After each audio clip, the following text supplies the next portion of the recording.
Frustrating way to speak English. But the good news is there are concrete things you can do to practice to stop translating in your head and start thinking in English.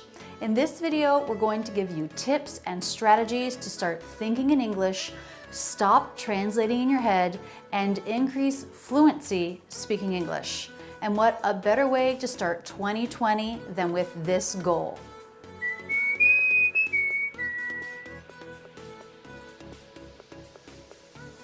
First, I want you to name one reason why you want to start thinking in English. I want to learn to think in English so I can easily participate in conversation. Whatever your reason is, I know it's a good one, and I think in 2020 you can make that happen. The first tip is to start simple and name objects around you in English. I remember when I was learning German and I was doing this, I had to learn the article as well. Der, die, das. Der Computer. We don't have that in English, but it doesn't hurt to really focus on the pronunciation as you're thinking of simple objects. In fact, that's why I started my YouTube channel and even my academy. When I was learning German, French, and Italian as an opera student, I couldn't find any resources that focused enough on pronunciation. And I knew that to be effective, I needed the right pronunciation right from the beginning. So I created my YouTube channel and my academy to put pronunciation forward. So take a moment as you're naming objects to think about pronunciation. Closet. Box. Million subscriber button. Cool. Globe. Window. And if you're not sure about the pronunciation, listen to some native speakers. You can use an online dictionary. Also, Youglish is a great resource for this. This record is replicated on every computer that uses the network. Computer-generated movies are really mainstream today. Something that we couldn't possibly do with our classical computer. They want him to be able to distinguish, the telephone from the computer or whatever they did with him. Computer, computer. They're all saying that with a flap. Computer, a flap instead of t, a T sound.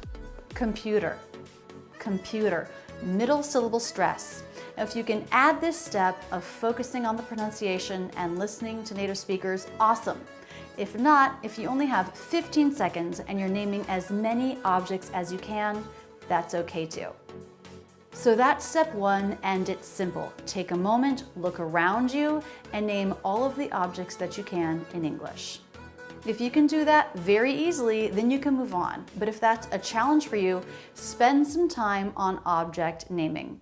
Every time you're in a new room, a new environment, take a few seconds to do it. Note words you don't know, look them up, learn them. The context will help you remember them. The next step is to think in simple sentences. Stop right now and think of the beginning of a sentence. I'm hungry, I'm tired, I'm working. Do it in English. I'll wait a few seconds. You're starting with I'm.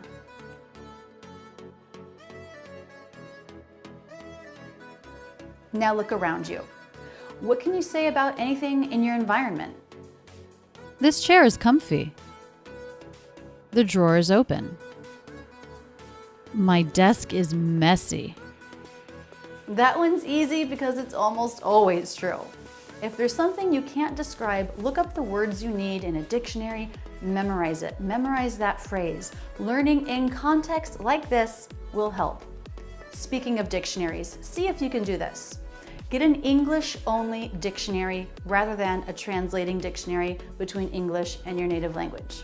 If you come across a word in English that you don't know, use the English-only dictionary, a learner's dictionary. Can you see what we're doing here? We're building your mind to work in English mode rather than translation mode. There is a thing called a learner's dictionary, and it describes every word in English in simple words and terms. Try it. Merriam-Webster has one, Oxford, Cambridge. And if you have to learn and understand a word by reading in English, by studying what it means in English, then you'll know it as an English word, not as a translation of your own language. So you've named single words and you've made simple sentences. The next step is have small conversations with yourself in English. With yourself? Yes. You don't feel pressure to speak quickly, to come up with the next thing. You can keep the pace slow, relaxed. I absolutely did this when learning Spanish. In fact, I remember a car trip that I did by myself from Sarasota to Gainesville, where the whole time I spoke to myself in Spanish. If this is hard for you, stop and give up. No, it will get better and easier with practice. Do it every day. Set aside 2 minutes every day to have a simple conversation with yourself. Give yourself 30 days. Do this every day for 30 days. Don't take a day off. If you have 5 minutes one day, do it for 5 minutes. A whole conversation as simple as it needs to be in English. In 30 days, you'll see, wow, I did improve. This is worth my time. And then rededicate 30 more days. Once you're able to do this, I think you're able to do step 4, which is really exciting. Change at least one of your everyday life things to English. Everyday life things? What's that? Switch your calendar to English. Use the English months and days of the week and write what you're going to be doing in English. Or do you do to-do lists? Try it in English. A grocery list, or change your Facebook settings so that your language is in English. Everything you see, you've got a friend request, and so on, will be in English. Maybe try internet searches in English, or read an English newspaper, or listen to news in English. Do you write a journal? Try writing it in English. Yes, I love this. Take one thing every day and do it in English. Switch your brain. Every morning when you wake up, before you get out of bed, take 2 minutes to think about your day in English. Here's another idea of an everyday thing you can do in English. Take one thing like getting dressed, making breakfast, getting from your car to your desk, cleaning up. As you're doing it in your head, narrate in English. Laundry day.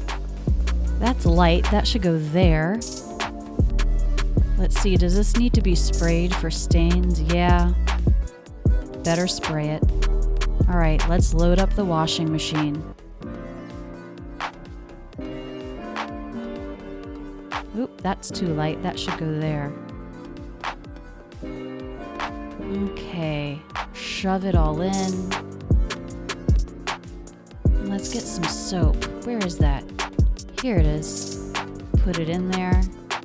Close the door, press start. There we go. And here's another one I love. Learn how to do one thing in English. It can be really small, like how to poach an egg. Research it and learn about it in English only. Watch only English videos and read only English instructions. Or maybe it's something bigger, a bigger project like how to knit or how to draw. Take an online course in English only on that topic. Pick something you're dying to know how to do anyway. This will make it a super enjoyable lesson. The next step is something you're actually going to want to be doing all along with all the steps, and that's keep track so you're doing it every day. Once you choose that you want to think in English and stop translating in your head, write down every day what you do. And of course, do this in English. It could look like this. Today I named everything around me that I could think of in English 2 different times. I watched a 3-minute news story in English. Just having a place to write it down can motivate you to do it. And the last thing is something you can do every night after you lay down for bed, but before you fall asleep. Recap your day in English. You're taking advantage of this opportunity that you'll have every day, no matter where you are or what your day was like. No one I know falls asleep the moment their head hits the pillow. What a lovely day that was. I got to meet my mom for lunch, go for a walk in the afternoon, and I even had time to watch a movie after I put the kids down to bed. And who knows, by putting your mind in English mode just before bed, maybe you're even setting yourself up to dream in English, continuing your practice.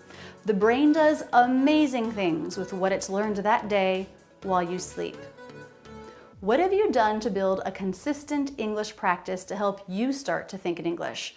Put it in the comments so others can learn from your best tips. Which of these ideas is new to you, or which are you most excited about? Let me know. The next